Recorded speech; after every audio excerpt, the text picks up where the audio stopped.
this morning. The England team were the pride of the nation, says The Sun, as it describes a penalties curse as striking again. The team will now hope to end 56 years of hurt. 56 years of hurt. At next year's World Cup. It all ends in tears. That's the Daily Mail's headline. The paper claims that an estimated 35 million of us watched the Three Lions go down last night. Heartbroken Bukayo Saka, consoled by Gareth Southgate. That, for me, is the image of last night. The responsibility put on the shoulders of a 19-year-old at the point where your success or failure decides the outcome of your nation's football experience. I mean, unbelievable. He was inconsolable. He was up for it. He was up for it. And he tried. Yeah, and that's probably what Gareth Southgate was saying in his ear. Yeah. We're joined by the Mirror's Kevin Maguire, the Mail's Andrew Pearce and Dr. Hilary, along with Aston Villa defender Anita Asanta. Part of the Lionesses team that reached the final in Euro 2009, and from Rome, England superfan Dawn Hughes as well. Very good morning to all of you. Morning, everyone. Let's see, Dawn. Oh, there we go. Well, you're in the right place, I suppose, Dawn, to be feeling victorious. How was it for you, Dawn? Good morning, Susanna. Good morning, Richie. Morning. Pardon? How was it for you, then? Good morning. Out there. I think it was the same for me as it was for everyone. A bit disappointing, a bit sad. But, hey-ho, it's over. Let's look forward to the next one. Well, how next long, year in Dawn, Qatar. how long will Rome celebrate for? Oh, mamma mia. Well, they celebrated all night, so no doubt they're in bed now. Who knows? Who knows? I have to say, it looks spectacularly quiet there. I was expecting, frankly, had we won, to come on air this morning with nobody watching. Everybody would still have been in bed, fast asleep, but I think we're all mooching around, making early morning coffee, making tea. I mean, you were saying, Andrew, 2 penalty saves by the England keeper. I mean, we mustn't forget that. That was an extraordinary performance. And how devastating for him that he saves 2 penalties when they're not, and we still lose. Yeah. I was almost behind the sofa. It was so agonising. But doesn't it underline, it's what I was saying at the opening of the show, that however beautiful this game is, however exciting, however unifying, all the things that we've had a wonderful time over the last few weeks, at the bottom, it's a cruel game, isn't it? Yeah. It's a very, very cruel game. Hey, you're talking to a Sunderland fan. I'm used to disappointment. But it's the hope that gets you in the end, and that's what happened with England. That they lost to a better team on the night. And I thought Mancini, the Italian manager, played the game better than Gareth Southgate, who I think has been fantastic. They lost to a more physically aggressive team. I mean, 6 yellow cards for Italy, only 1 for us. There should have been a red card for that shirt pulling incident. You know, I mean, they played rough, didn't they? They did. I couldn't believe how often England players were on the floor. But the referee clearly decided he wasn't going to send anybody off. I mean, 6 out of 11 players booked. Amazing. Yeah. Anita, when you saw that particular incident, what did you think about the referee's reaction? Look at that. Yeah, I mean, it's a clear foul. You know, it's right in front of him. So I was surprised, you know, that he didn't take more action quickly and really kind of affect the game and stamp out sort of that aggressiveness and behaviour early on, because I think that played into the way that Italy wanted to play. What about the penalty shootout? I mean, weren't you in a penalty shootout in which quarterfinals of which tournament was it? It was in 2011 with the Lionesses against France, and we unfortunately got knocked out in that competition in losing in penalties. And I didn't take a penalty in that situation, but I definitely can relate to how the players would feel in terms of the high pressure, the stakes and the jeopardy kind of feeling.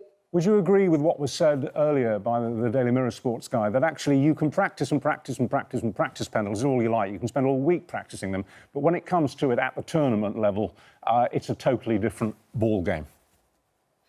Absolutely, yeah. Everything that Darren Lewis said earlier is true. you can't replicate that feeling, that pressure, you know, the expectation that players have on themselves, you know, as well as they would know of the fans and the nation that are behind them. And, you know, the players were, in my opinion, unbelievably brave and mature to step up and take that pressure on their shoulders. And what sort of discussion is had how far beforehand? I mean, for Rashford, for Sancho, for Saka, you know, those were the hardest penalties to watch and experience. But they would have presumably been very well prepared. Would they have volunteered? Yeah, you know, it really depends on Gareth Southgate's management style. But I absolutely, especially at the national team level, they would have been practicing their penalty strategies long before this tournament. And, you know, once they got into preparation for the tournament, those players would have been well aware, perhaps, that, you know, they would be up for a penalty. And though, you know, Saka and Rashford, Sancho, they're all quality attacking players that are used to scoring goals. So I think they would have felt lots of confidence and self-belief that they could, you know, put the ball away. But that's penalties, you know, it's a 50-50 situation, and lots of adrenaline and all of that comes into play. And, you know, they were just very unlucky on the day. Our reporter Sean was saying earlier that when we went out on the penalties last night and seeing who missed them, he knew in his gut straight away that there was going to be a lot of racist abuse. And indeed there was. Instantly, it poured out. I don't know how you feel about this today and how we all feel about this today, but my sense is that this is an opportunity, actually, to draw a line under this and to actually move forward properly, to prosecute the people who sent... I've been saying this since we came on air. It's time that we prosecuted these people. It's time we saw them named and shamed and standing in a dock in a British court and hopefully sent to jail. I don't just think being fined would be enough. I think they need to do some jail time. Would we agree that actually this is an opportunity, perhaps, to say enough? I couldn't agree with you more. Those guys, the huge pressure, I know they're incredibly well paid and all the rest of it, but the pressure, taking that penalty kick with the whole nation, 35 million people watching, the whole country wanted them to win, and they do not deserve one scintilla of racist abuse. A huge salary doesn't immunise you from the pain of racist abuse. Terrible. There was Susanna. a depressing predictability about this, sadly, and we've had so many missed chances. Social media companies have to step up and take responsibility and control accounts to start. You have to then go after those who are racist. And it's got to be said, the thugs in Wembley last night and certainly around parts of London, who the violence was pretty awful. Now, they're not representative of all England fans, but there's some terrible violence there.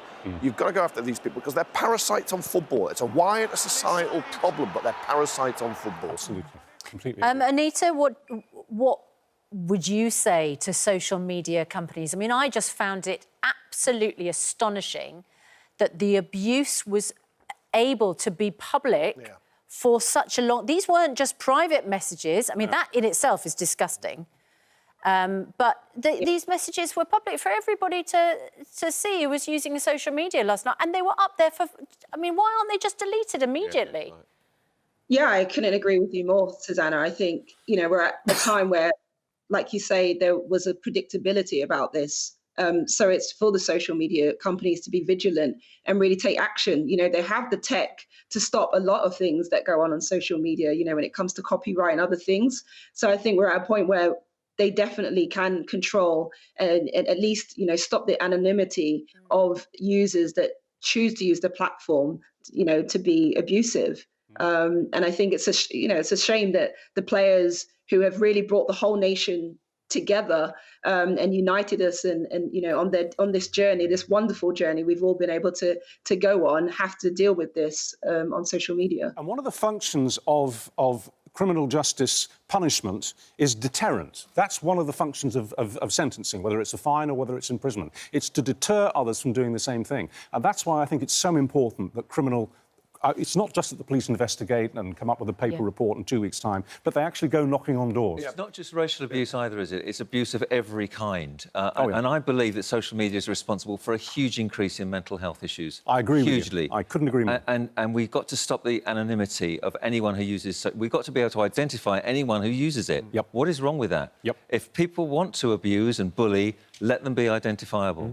Yep, 100%. Yeah, because they're just cowards, aren't they? They're cowards, as well as nasty thugs. And 9 times out of 10, you know, when people are actually dragged by the scruff of the neck into a courtroom and charged with abusive behaviour, whether it's racist abuse or whether it's threatening behaviour on social media, they almost always burst into tears and say, "I didn't mean it. I didn't think it would be taken seriously." Yeah. Oh, yes, you did. Some of the worst trolls when they get to court are hopeless cases. They're really quite sad, tragic people with not a lot in their lives. Yeah. But they can inflict huge damage, particularly on people of colour, look what they've done this particularly morning. on women. Look at us this morning. We're all disgusted and outraged.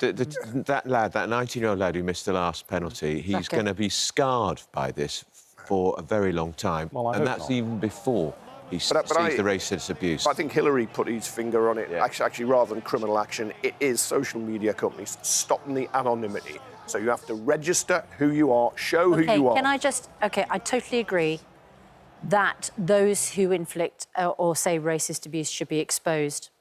There is a purpose behind anonymity on social media because there are some countries where people cannot speak out freely about certain political issues without the protection of anonymity. And that is one of the justifications for not everybody having their identity revealed online. Yeah. But we should make social media companies, we were discussing earlier, they are very sophisticated beings. And very wealthy. They can definitely put in filters. They can. Where you either, as soon as you put racist abuse online, suddenly your identity is revealed. I agree. Or they step in and fine you immediately. It's not rocket science, You know, it isn't rocket science. And frankly, we have got as far as rocket science as we've seen this morning, haven't we? Exactly. And we're talking about people, grown-ups here, who have some resilience, who have the ability to cope with that kind of abuse. Children don't. If they read 100 messages, they might get 99 nice messages and one awful one.